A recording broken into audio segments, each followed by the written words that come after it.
Welcome to Modern Musings, conversations with the maiden, mother, and crone, where we look at ourselves and the world through the lens of the 21st century. Hi, and welcome back to Modern Musings. I'm your host, Cindy Murray, and I'm here with Amber Jones and Kristen Blakely. Hello. Hello.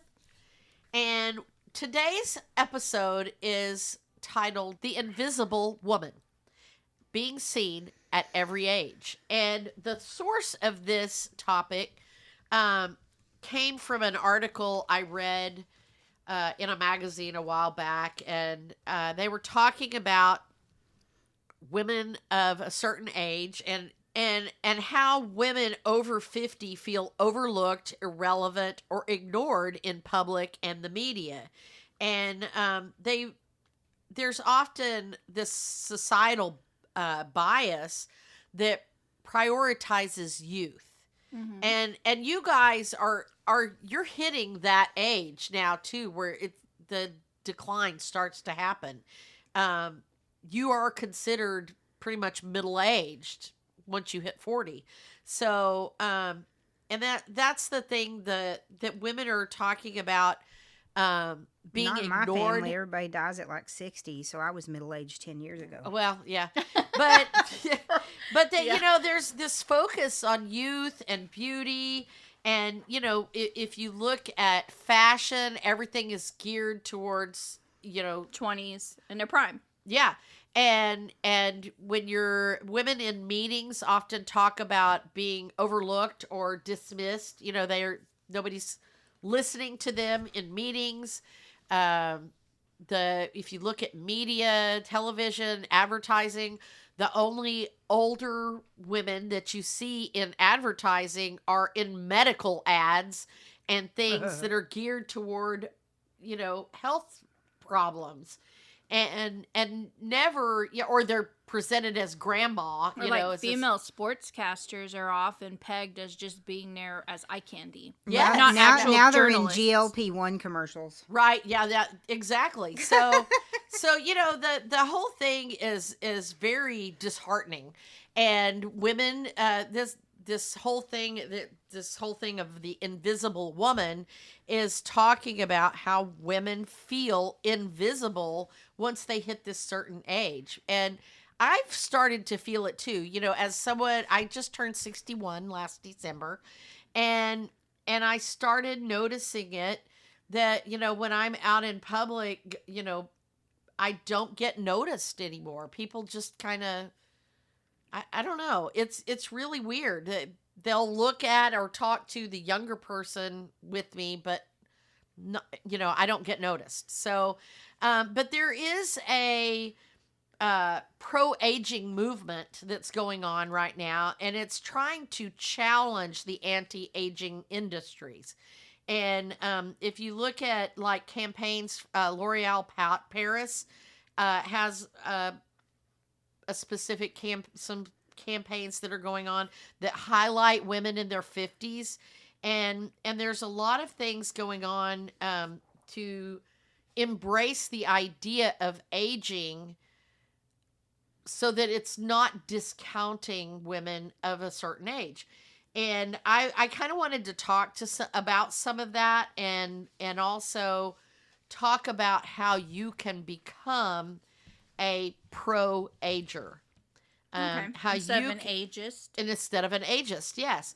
And so some of the things that they talk about is, you don't have to have, I'm looking at a particular article right now that was in my Experience Life magazine, and they were talking about having a pro-aging attitude doesn't require you to have a Pollyanna-ish positivity. And y'all may be so young, y'all don't. Wow, that's very ageist. I know, right? But I don't know if you know who Pollyanna was, but she was. She's a character in a book, right? Yeah, we know. And in movies. So some of the younger generations don't, but she had a very positive attitude. Yeah, but some we're people, older, remember? I know, but some people will sometimes call that also what is that word for it? The maiden's only the maiden by like 10 days. Oh, I know, right. Yeah. So, but there is that toxic positivity, aspect of things where people think you should always be happy, happy, happy, and that's what they're saying. You don't have to embrace that kind of positivity.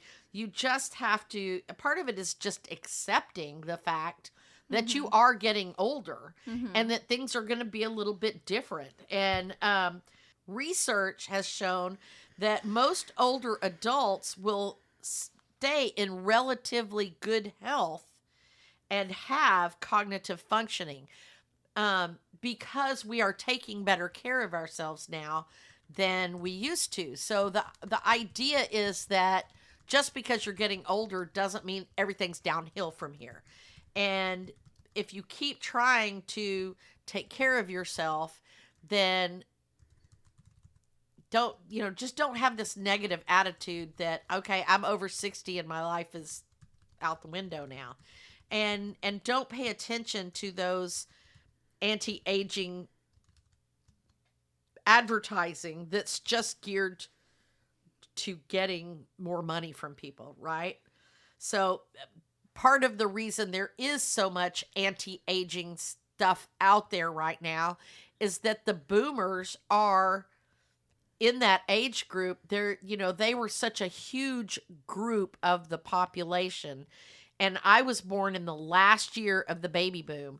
So this huge group of the population is now officially senior citizens. And so that advertising, the reason there's so much anti-aging advertising out there, like wrinkle creams and stuff like that, is because such a huge market share of the population is in that age group. And they're just trying to target that age group. So that's the thing. The people who are pro-agers don't deny that they are getting older. They just simply make the most out of their life and try to enhance their health in all the ways that you can. And the thing is to embrace the aging, embrace the things that being of a certain age brings into your life, because there are a lot of things that are benefits to being older.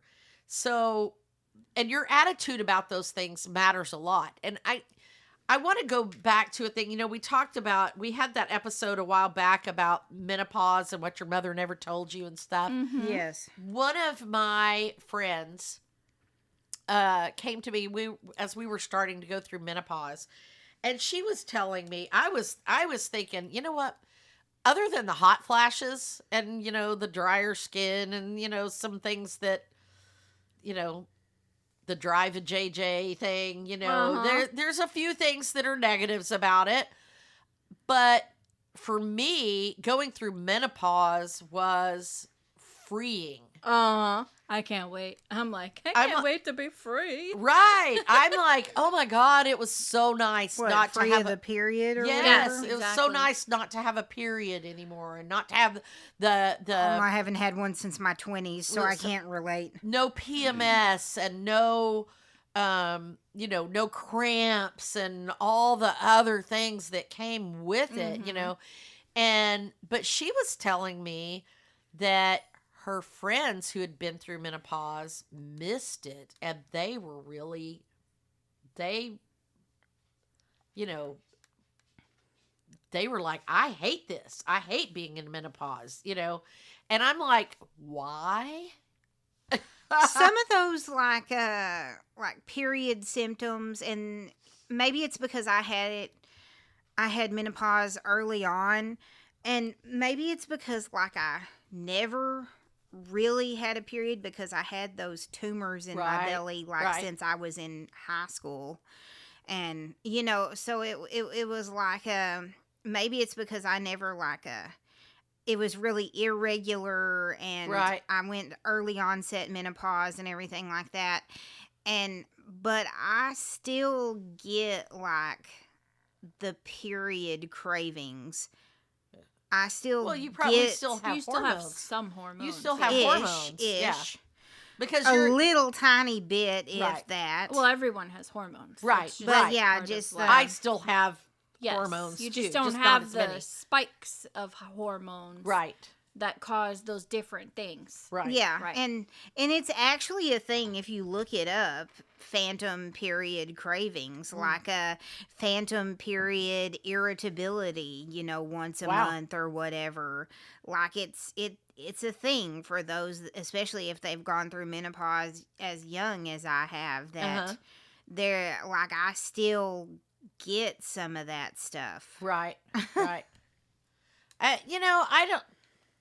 Like I say, for me, it was very freeing to not have the problems, and I maybe, I don't know, maybe for them, maybe the hot flashes and the dryness and the loss of libido or whatever, which you don't have to have loss of libido. But some people experience that when they go through menopause, and maybe that was enough to make them wish that they hadn't been through menopause yet. But I think a lot of it has to do with attitude. And I was so happy to be free of all that reproductive gunk that for me, it was a good thing. And for me, just like I've had my husband, when he turned 29 years old, he thought he was, Oh my god. oh, you know what I'm talking about, Yeah, right? I remember that. He Yeah. was so dramatic about it. He was, oh my God, I'm going to be over the hill. I'm going to be over the hill. It's awful. The world's coming to an end. Seriously. So much that I planned a surprise birthday party for him. I bought the little candles with the numbers on them. And instead of putting them in the order of 29, I turned them around and made it 92. And we all made fun of him on his 29th birthday because he was so dramatic about it. Now, me, I turned 29, I turned 30, I turned 40, I turned 50, I turned 60. And I'm like, heck yeah, I'm still here. Yeah. What's I funny really too am. is he really embraced like his 40s and 50s. I don't know. Yeah. He kind of like turned a new leaf when he started becoming more health conscious. Yes. And yes. then he was more like revitalized in Yes. in that. Yes. Which is funny too, because I think he lived his best life in like his 40s and his 50s. right? Yeah. Yeah. Yeah. So it's funny, like he was so worried about turning Being 29. old, He yeah. wasn't even 30 yet. Right. Right. I think for me, I got a little feeling for that, and maybe that was his pressure of like not hitting like milestones. I think that was a lot of it Because- he did go yeah. through that midlife crisis in yeah. there too. Mm-hmm. Uh-huh. Yeah, and I can identify with that too. And also just because my life is not necessarily like traditional like order of events, Right. you know, and not having given birth myself, sometimes I feel like I'm an invisible woman in that Right. category Yes. of feminine, like, Right. you know, rite of passage, Right. you know, because I'm in a sense not a mother, you Right. know. But But I you am. are. You Exactly. I know, but it's like this weird like definition, expectation, I know. you know. I would thing. love to do an episode about that in sometime in the future, and I'm going to do the research on it. There was a book about a woman, I heard about it on NPR. They were interviewing her about the expectations of women to have children Yeah. and the pressures that we put Oh on them. gosh, And I was talking about this in my classroom the Yeah, other day because yeah, we're reading and Pride and Prejudice. I really, really, really want to cover that as a topic, but yes, you're exactly right, because especially if you get to middle age and you haven't had it, Yeah. as long as you're still younger, people kind of still talk to you with that holdout of thought that maybe you will choose to have Right. children. But once you get past that point of being able to bear children, they just discount you. You're well, and You're they, great Aunt Kristen. Yeah. Right, right. Yeah. Well, and they used to call women in their 30s Spinsters. spinsters or yeah. old maids, Yeah. So there is that, and Yeah, that's exactly what my grandma called me when I hit 30 and I Right. hadn't had kids or wasn't Right. married. yeah, She called me an old maid school teacher. right, and that's a thing, an actual thing. So I don't really know why our society. Well, I think it's consumerism is part of it. Marketing, consumerism, is Old part of school that. mentality, Puritan mentality. Well, and there's also like, this youth, they idolize young women. All of the fashion is designed for these skinny little as blips that are sex symbols they're for the male 12, gaze. 12 to 21 years old. That's because the marketing is geared towards all Men. of those vices of, Right. you Well, know, it's sex, Exactly. drugs, and rock and roll, or whatever. However you want to exactly. look at it. That's Men, what it is. the Men. men Men. design most of these clothes. Well, and if you look at it too, there's they look at older women differently than they look at men in our culture. Okay, so Because and- it's men. right, because a man who is older. Look at George Clooney. You know, Oh he yeah, got- he's the sex symbol, Silver Fox. Yeah. right. But then Martha Harrison Stewart Ford in a swimsuit on is a magazine. horrifying. Right, Some to people were like, "What?" And I'm like, "You go, girl!" exactly Like over 60 in a swimsuit on a Right. magazine cover. Right. Like that to me is like #goals. Right. I agree. And it's not all cultures that believe this. So like in Japan, they have it's called, and I hope I'm not butchering this, Keiro no Hai, or Keiro no Hi. I'm not sure. And it's called Respect for the Aged Day. And it's the third week of September. And maybe we should have done this in September. I don't know. But anyway, it's they have, their culture has one of the longest lifespans of any nationality, and they honor their people who are of that age. Yeah.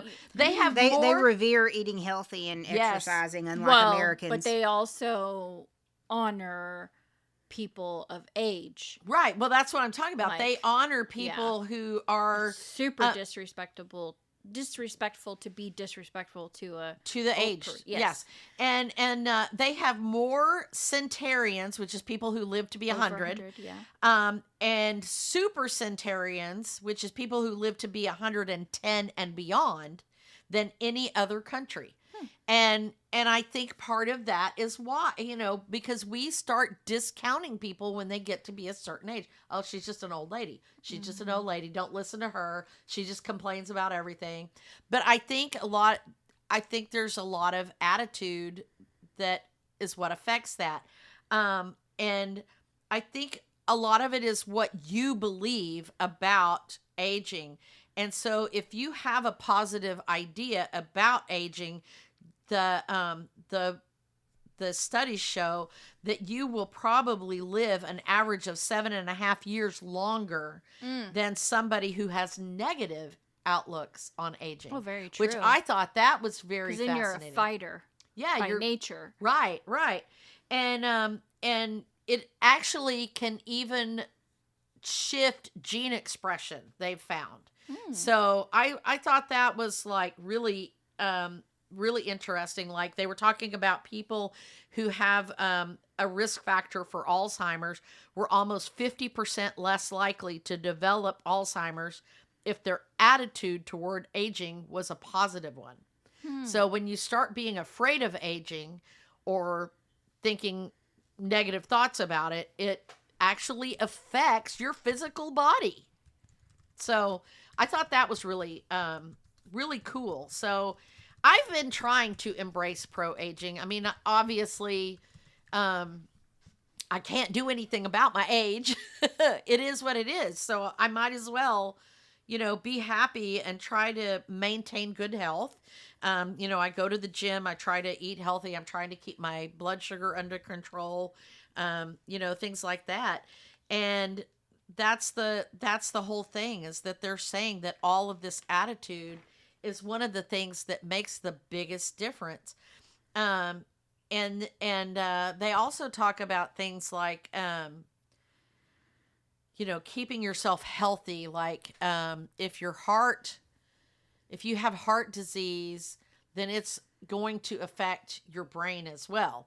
So, if you're getting plaques in your heart that are going to cause you a heart attack, you are also blocking up important parts of your brain from getting the blood and oxygen. Right. And then you have a higher risk of developing dementia or, having memory loss and things like that. So, everything is important. Keeping your brain healthy, keeping your body healthy. And one of the things they talk about is to keep learning, because the more that you keep learning, then it forces your brain to keep reaching out and making new connections. And that is one of the things that helps keep you younger mentally, right? So stay curious and do things like that. And so I thought it was really cool that all of this attitude, these different approaches change how things play out in your physical body, which we've always known that, stress causes cortisol, causes inflammation, which all of those things cause wrinkles. Exactly. So stressing about being old or getting old actually makes you look old, right, and feel old. Well, it's a self-fulfilling prophecy. It is. And when you're stressed, you're going to be more likely to wrinkle your forehead or things like that, and that's going to put those little permanent creases there. I mean, there's a lot of things there. They're also talking about one of the things that we forget to do when we're trying to embrace that positive attitude and be a somebody who's aging well, is that you have to change your vocabulary. You have to flip the script a little bit. So instead of saying I'm too old for that, you can ask yourself, what kind of help and support do I need to make this happen? So like technology changes. And this is one of the things that I'm going to go through in a few minutes. I have a list of 12 things that senior citizens do that kind of that hurts them and puts them in a negative light. And one of those things I'm going to talk about it is not keeping up with technology. And like the phone systems change. And I will be the first one to admit that I'm guilty of this. They did an update on my cell phone here a while back, and things don't operate the same way as they did. And I get mad, I get frustrated.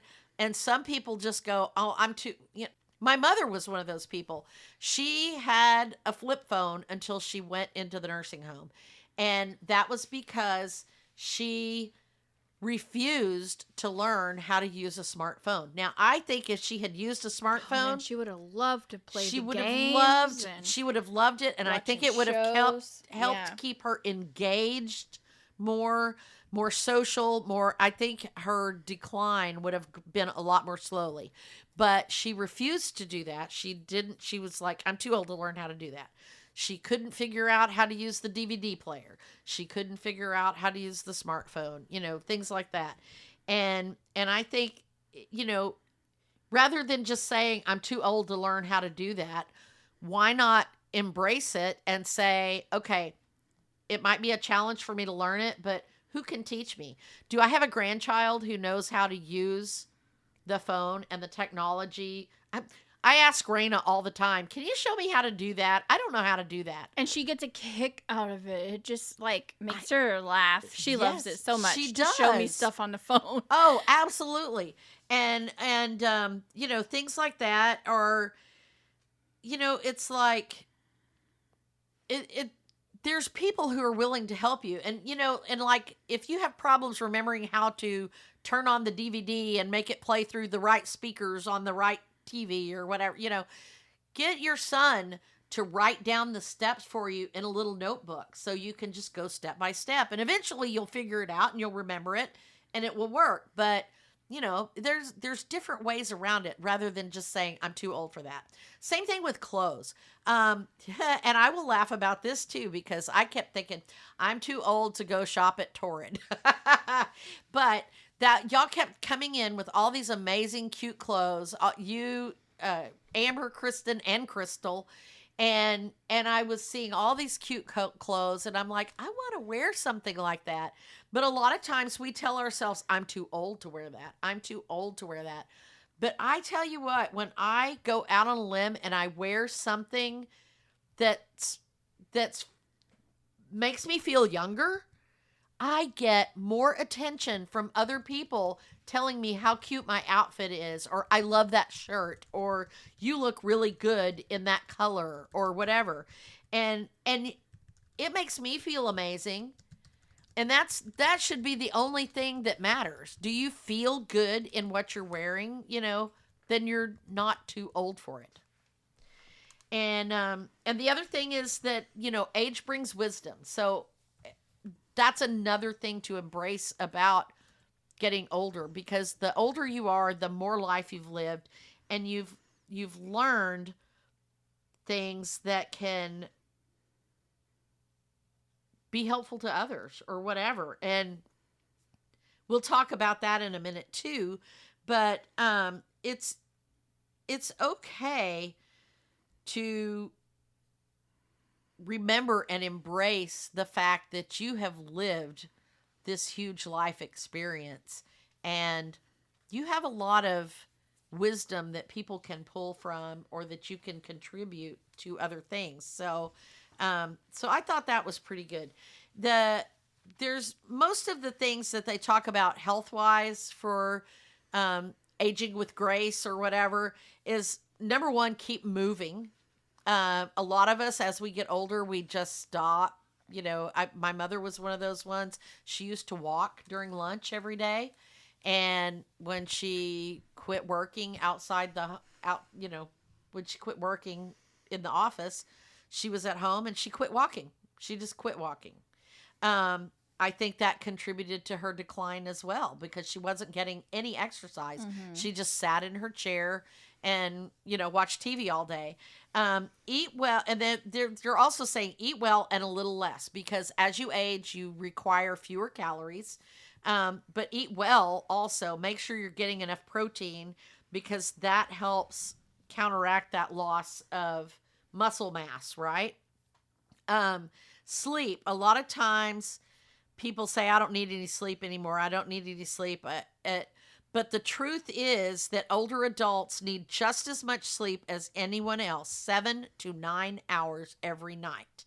7 to 9. We should all be getting 7 to 9 hours every night.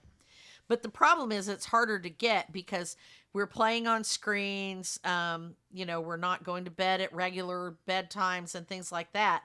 So taking naps, sometimes, we do that too, and that keeps us up.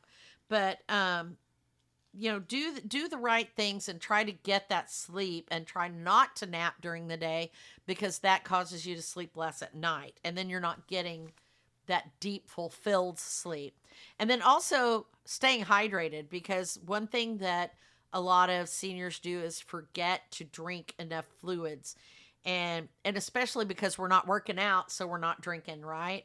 And a lot of problems that older people have, they get dehydrated and then they get UTIs. And UTIs affect your brain health. So there's all these things that are all connected to each other. So keep moving, eat well and less, get enough sleep, and stay hydrated. And one of the things that research has decided is that up to 45% of people who have dementia could have been prevented if they had only exercised or abstained from excess intoxication. So alcohol also has a huge component in how you age. Drinking alcohol, using drugs, and smoking both age you drastically faster than other than not. So that's something. So I wanted to get to this really quick thing, and I want to talk about these because I think they were funny. This list that I found, it came from a YouTube ad, and I had to click on it. It was kind of a clickbait title, but it actually I was fascinated by it. It was really long, and I had to play it like on super fast speed because it was drawn out really long. But the title was something like 12 ugly things that seniors do. Okay. Okay. That makes me think Ugly. of those Geico commercials where the guy is like, don't turn into your parents. Don't turn into your parents. Yes, right. Okay, so it kind of was, because I was watching this and I was like, oh my gosh, okay, I see this. And these are things that that kind of age you as if you're doing these things, you're going to become one of those people that ages poorly. So the first one is being too negative or critical. Mm-hmm. How many elderly people, and I say elderly, I'm using that from their 40s to their hundreds, right, are negative or they're overcritical. And I know I've been guilty of this too, because I take cues from my mother and my grandmother, who raised me. Well, there's and the old people I know. That's right. I mean, they really do. Yeah. You see them, and they complain about everything. They something to complain. They always have something to complain about, whether it's their own physical whatever, or they're complaining about other people, or I hurt their surroundings. Right. Back of my neck's getting cold. Right. And it's really draining to people that are around them. It is. So people don't want to be around that. So how you combat that is to begin your day and any conversation with gratitude.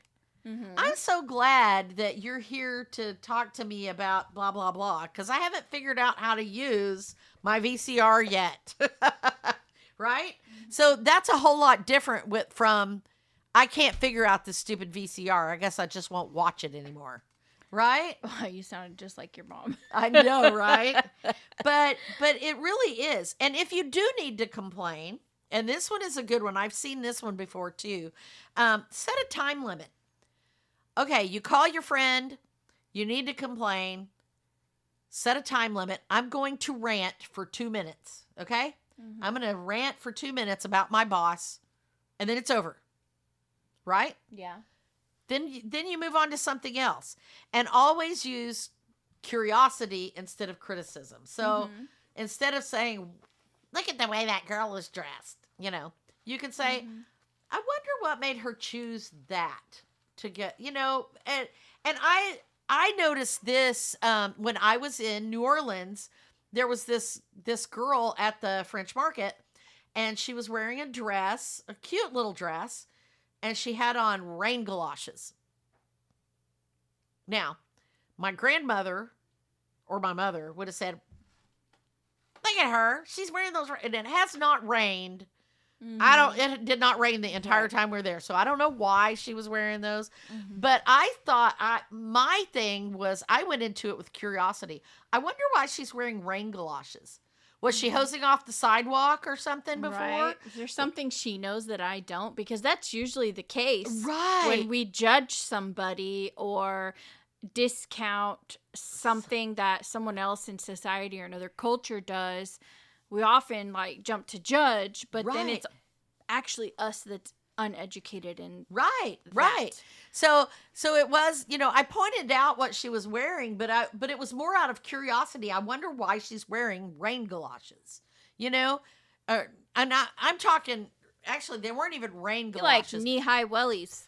They were actually like workmen's galoshes, like construction workers' galoshes. But she was wearing this cute little dress, and I'm like, that is so odd. But I wasn't doing it as a criticism of her. I'm trying to figure out I wonder if she, it really was. I'm like, what is she doing over there? Did she hose off to something, or is she planting in the garden or something? So it was kind of interesting. So another one that is a bad thing. Number 2, ignoring personal hygiene and appearance. So That's what a bad happens? Huh? That's a bad thing. It is a bad thing. And I'm not talking just about like brushing your teeth and taking a bath either. But how many of us have said, I'm not going to wear makeup anymore because who am I trying to impress? Right? So I did this. I started going out without makeup on, wearing my slobby, slouchy clothes or whatever. Going to the Sonic in my pajamas because I didn't get out of the car, things like that. And then this is not just an old people problem, right? This is all ages of people. But how you present yourself actually affects how other people see you, and it also affects how you see yourself. Mm-hmm.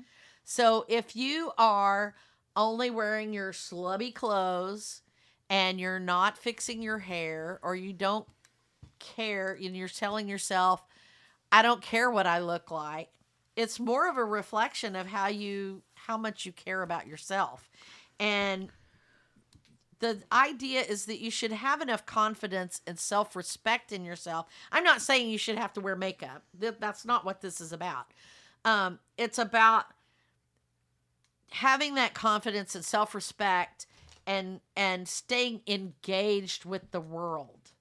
Like I'm not really trying to impress other people, but I am still trying to function in a world with other people in the same capacity that I always have. Mm-hmm. Right? Does that make sense? Yeah. Yeah. I want to present myself as a professional. Therefore, when I go do work-related things, I want to look professional. Mm-hmm. I want to engage with the guy at the Sonic should not have to see me braless in my pajamas.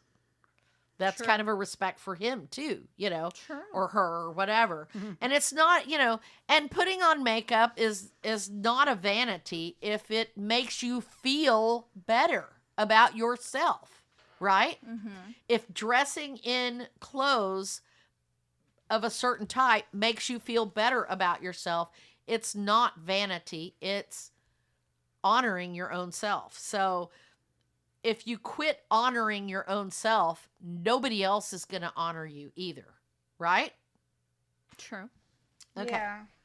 So, the one that we already talked about, number 3, is stubborn and resistant to change. Right. I don't want to learn how to do a new phone. I don't want to learn how to do this. I don't want a fancy dishwasher because it's too confusing. Whatever. The advice is to keep up with technology as much as you possibly can. Keep learning. Learn a new hobby. Find new things that keep you engaged, and watch things that your grandkids love to watch. Stay up on current culture, even. So instead of complaining about the music today is remember, people used to do that. Rock and roll is bad, whatever. Mm-hmm. Raina's into K-pop. So I've learned to kind of embrace her K-pop thing. And we watch K-pop stuff together. Mm-hmm. And we take her to the karaoke place so that she can do K-pop. And I stay curious about the things she that can do K-pop. So she can do K-pop. She can do the K-pop. Go to the Walmarts, right? Too, while we're at it. Go to the Walmarts and do the K-pop. Yep. But you know what I'm saying, though, right? So Yep. You have to stay up with popular culture and technology and things like that. Number 4, this is a hard one. I've been guilty of it. My mother was terribly guilty of it. Hoarding and refusing to let go of clutter. Mm-hmm. I've been slow, and we've talked about this on our Swedish death cleaning episode a few episodes back. That's one of the things that elderly people do is everything that we have has some sort of emotional significance to us. There's something about it that that we want to keep, but we can't keep everything. We really can't. And so the idea is to take some small steps and let some of that stuff go. As much as you can, keep letting things go. Pass them down to other people in the family, what have you. And then that way, nobody sees you, and you don't see yourself as this hoarder surrounded by a bunch of junk that nobody else wants. Right? And don't look at it as I'm giving away all my things either. Look at it as I am clearing this stuff out to make room for a better life for me. Mm-hmm. I'm clearing this out so that I have room to put in things I really, really love, and I have space to do the things I really, really want to do. Number 5 is losing patience. I've caught myself doing this one I don't know how many times. You're standing in line at the grocery store and they're taking forever, and you start getting impatient with the people in front of you or the checker or whatever, and you start mumbling under your breath or whatever. That, when you see somebody else doing that, you cringe, right? Right. Well, guess what they're doing to you when you do it too. So stop and take a deep breath and ask yourself if getting worked up over it is really worth it. Right. And I did this as a practice a while back, when I was driving, because I could go to road rage so easily. I've never really gone to road rage, but I've wanted to. And I started just calming down and taking a deep breath and just saying, it doesn't matter. It's only going to be a few seconds extra long. I'm going to slow down. I'm not going to try to get through that light. I don't care if that guy was driving so slow that I missed the light. Whatever. Just take it down a notch, right? And shift your perspective. Really, and that's honestly, like, your drive was never planned assuming that all the lights were green and there were no other cars on the road. So why do we get upset when people I don't know slow down and make a turn in front of us? And this, they're talking about also, like, so like in the grocery store, and you're getting all upset because it's taking the checker too long. Give them a little grace.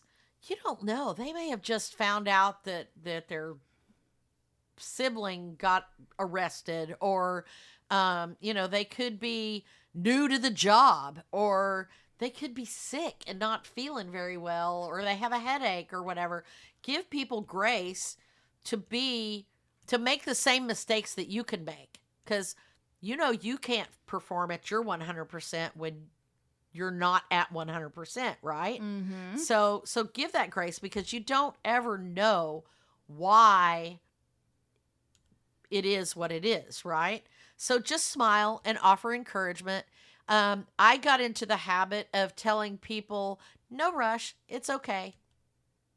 When they start, I'm sorry, right, right. I just kind of do, no rush, I'm okay. And you have no idea how much that means to somebody when they say that, right? Number 6, over talking and not listening. And Amber accuses me of this all the time, of talking too much, right? But the thing is, I think what happens to older people is that we have that wisdom that we want to embrace, right? And we want to share that wisdom. And we feel like we have so much to offer, and people don't always ask us for that wisdom. So we feel the compulsion to share whenever we can. But here's a little change of mindset here. Pause and ask yourself, or pause and ask them, like, as you're telling something or hogging the conversation, what about you?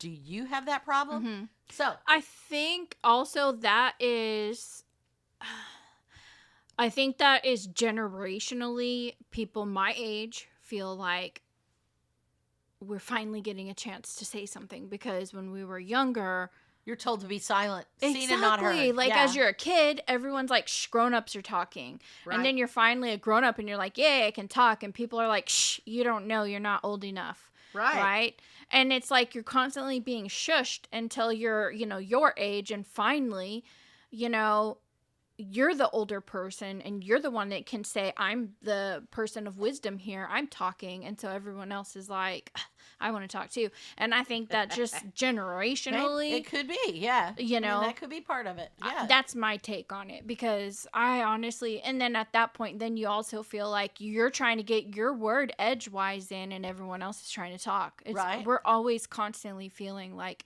people are trying to shush us. Right. Well, and that's where this says, so just stop every once in a while. Just, even though you're wanting to share these things, stop and ask, what about you? What about you? Do you have this happen to you, Amber? Yes, all the time. So, and their thing is also, stop and try not to interrupt, which I know I'm bad about, because it's like, and it comes from that same thing. I was told to shush, to shush, to shush. So if I have something to say, it's like I want to get it out before I forget it, because I was always told to shush. But also when you are talking to people, actually listen to what they have to say and ask open-ended questions so that they get that opportunity to talk. So instead of just saying, does that happen to you, Amber? And she says, yes. Tell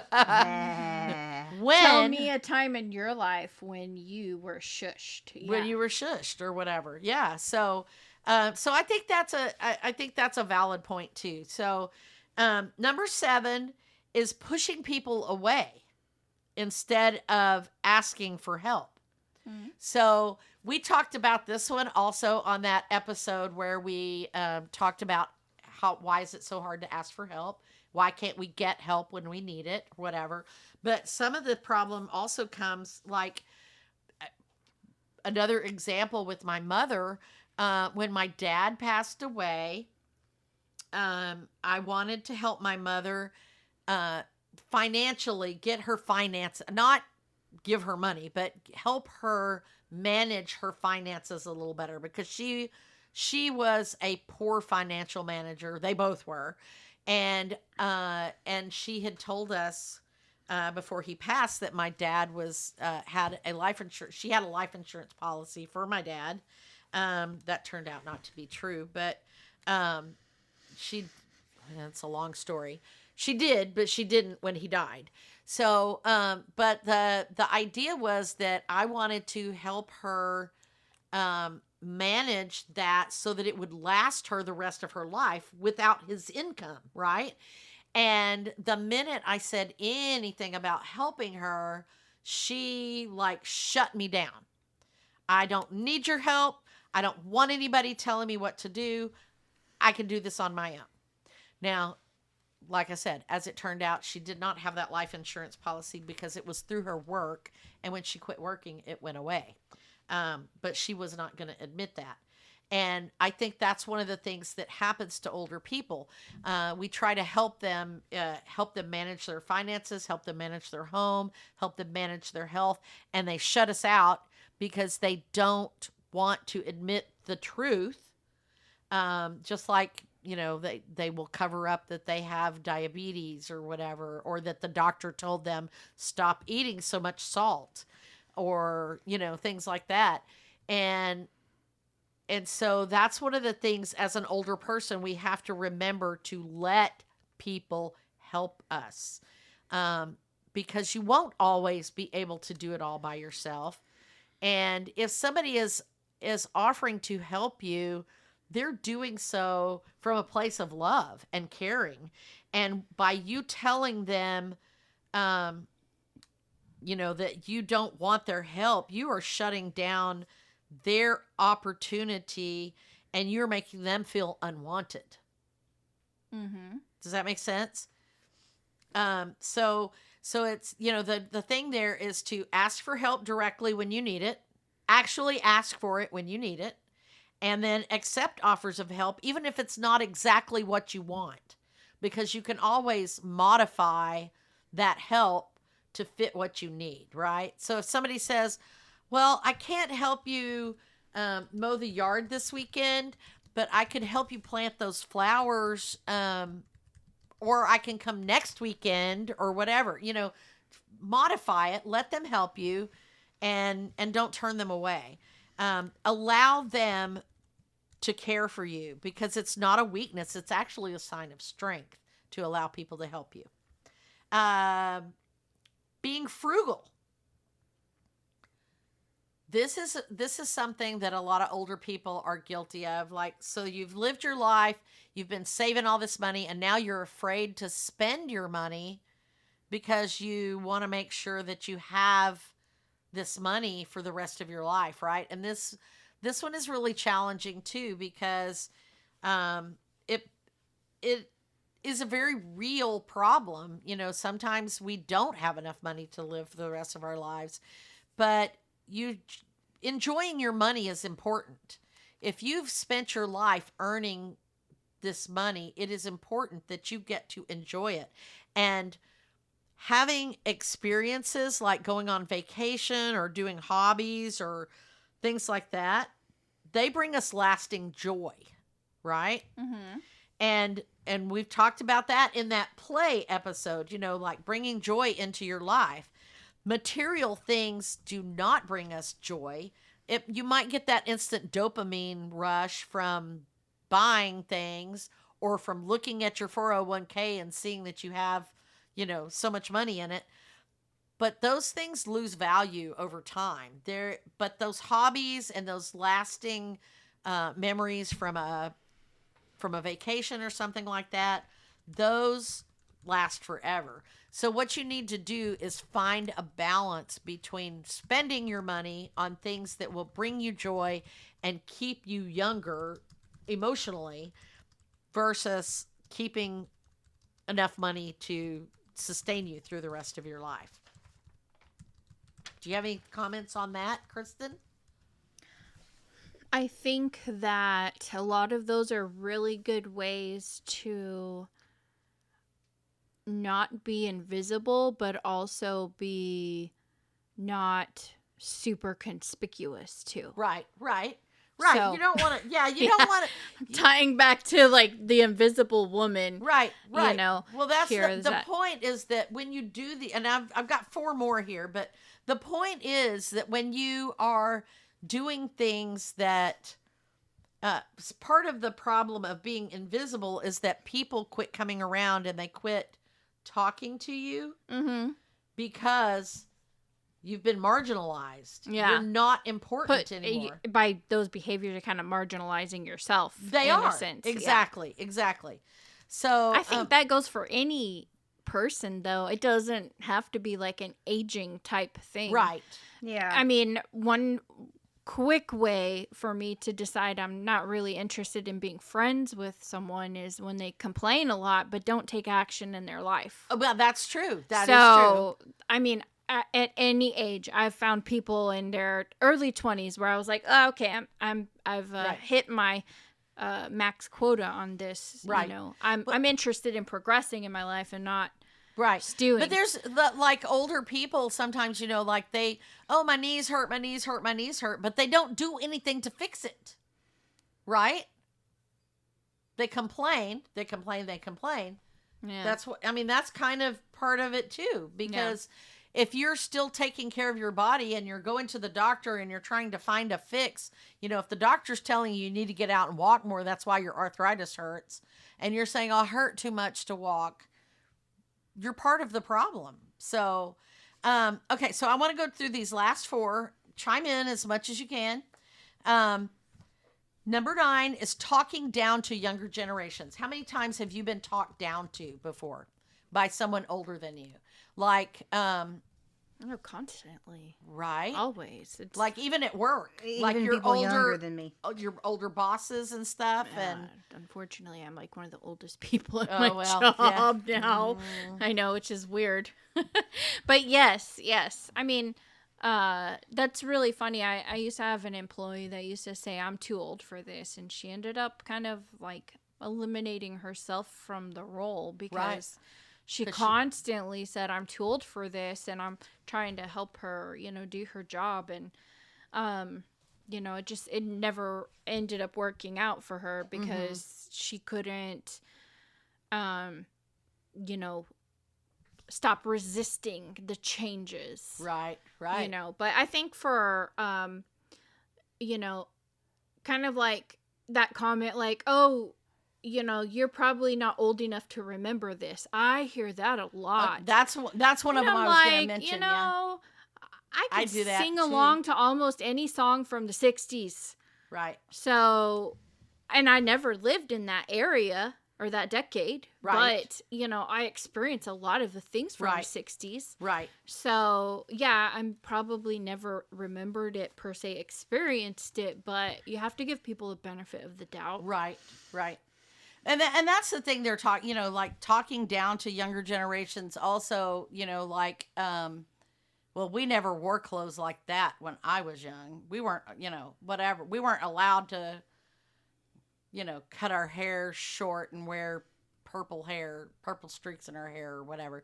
And people do talk down about things like that. So the thing is, with that one is you can share your past, the differences, in a way that relates to their experiences today. So, instead of saying, well, we didn't get to wear that, blah, blah, blah, you could say, we didn't get to wear clothes like that, but I wish we could have.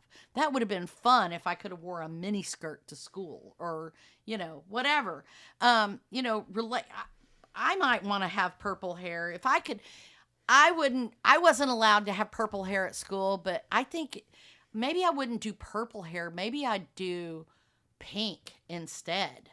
If I could choose any color of hair, I might do something else, and talk instead of being dismissive or putting it down, find some kind of common ground with it, what you would do in that space, I've found this and I realized my husband and I were both guilty of this with the tattoo thing, because when we were younger, the only people who had tattoos were military people and, I'm sorry, I'm going to say it, trashy people.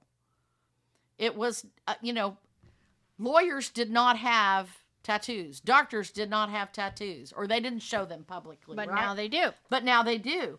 And I know that when we first started encountering the tattoo culture. I remember when I was in high school, one of our teachers had a tattoo on her ankle, and that was a scandalous, right? Because she always wore pantyhose, and it was covered. Right.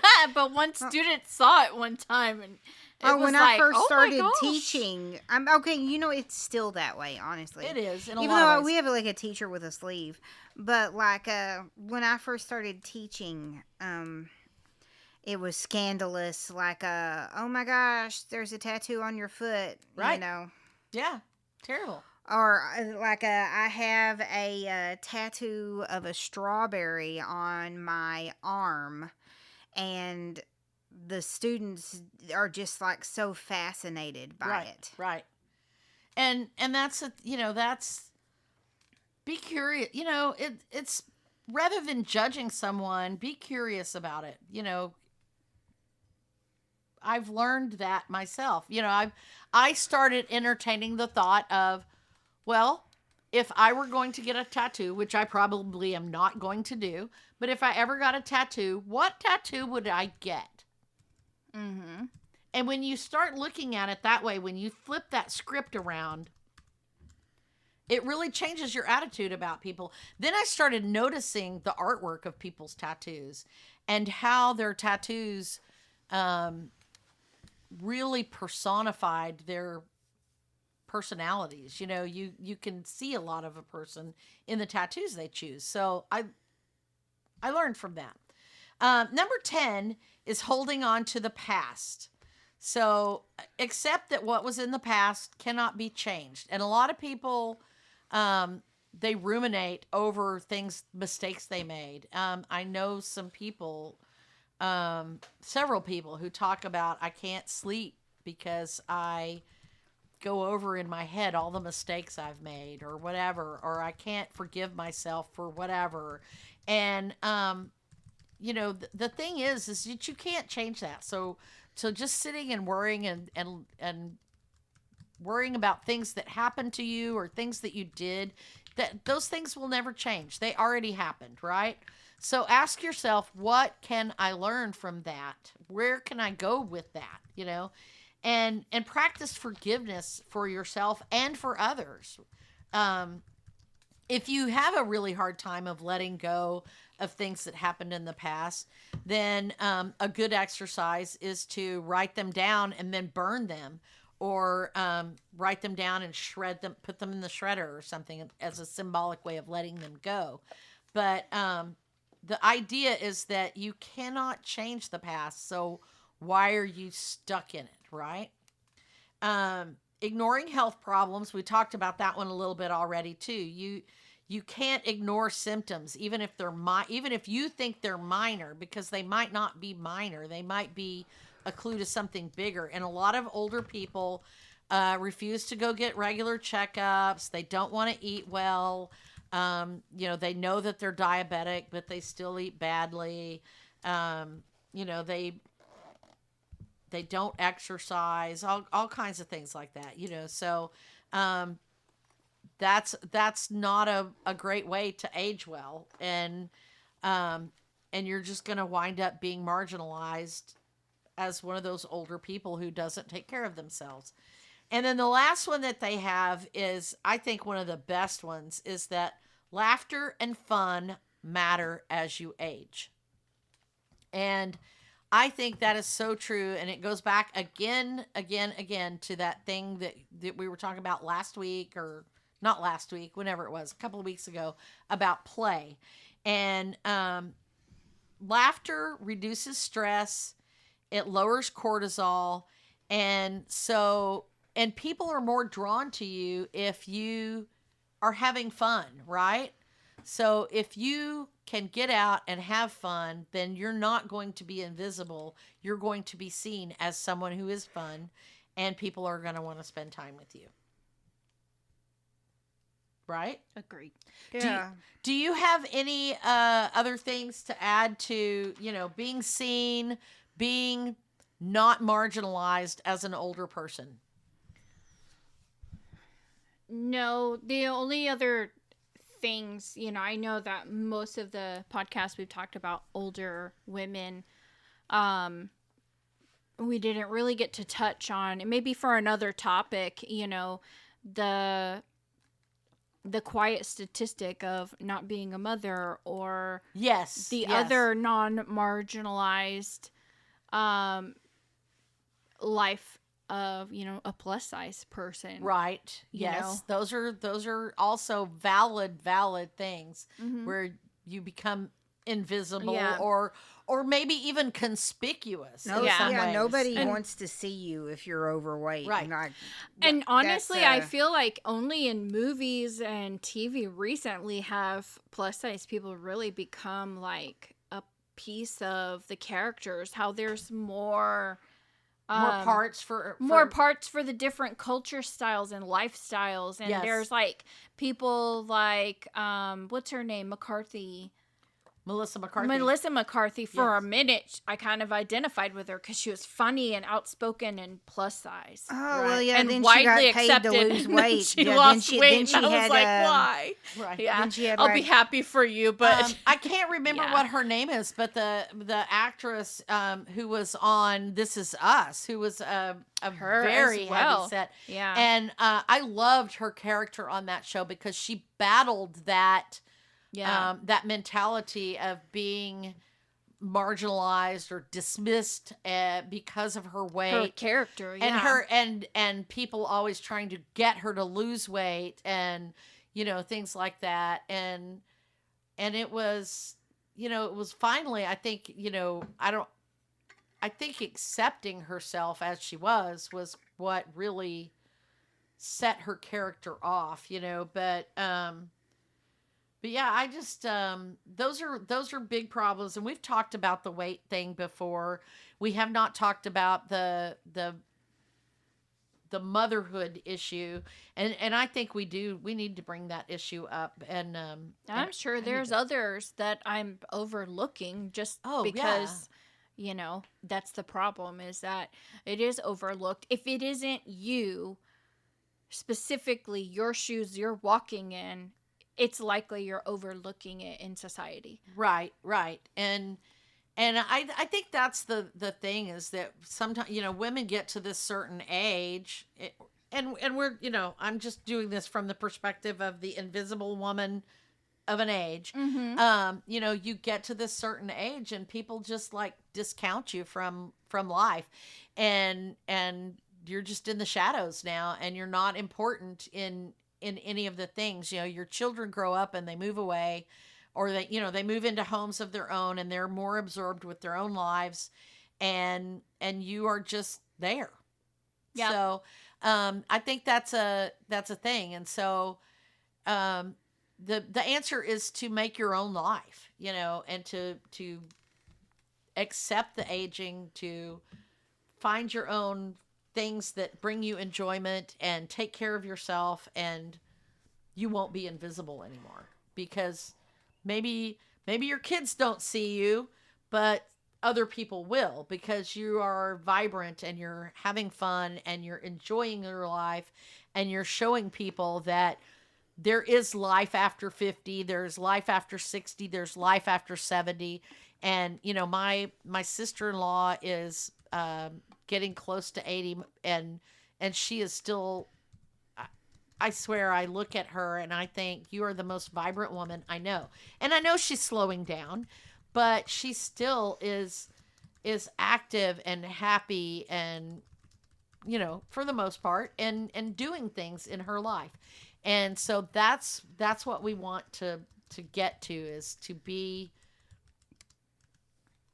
seen, because we all want to be seen, right? I mean, that's human nature. We all want to be seen, unless we're so afraid of being seen that we don't want, that we're shrinking into the shadows. So and that's a whole nother episode there too.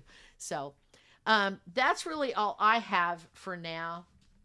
And then what is coming up next week, Amber?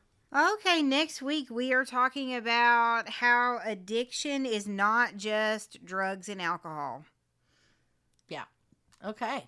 Well, thank you for listening today. I hope you learned something. I hope that if you are a senior of that, an invisible woman, that you've found some ways to get yourself back out there and make yourself more seen and less marginalized. And if you're not yet a woman of that age, maybe you will start to notice, or you can prepare yourself for what may be coming. So let us know what you thought about today's episode. Send us an email at info@modernmusings.net. You can head over, you can leave us messages over on our Facebook at MMC Chat. That's the name of our Facebook group, where you can chat with us. And, keep listening, keep watching for more episodes, and share your story. If you are an invisible woman, or if you're afraid of being an invisible woman, share that with us. We'd like to know what your take is on today's topic. So we'll be back next week with addiction, not just drugs and alcohol. And have a great week. Bye. Bye.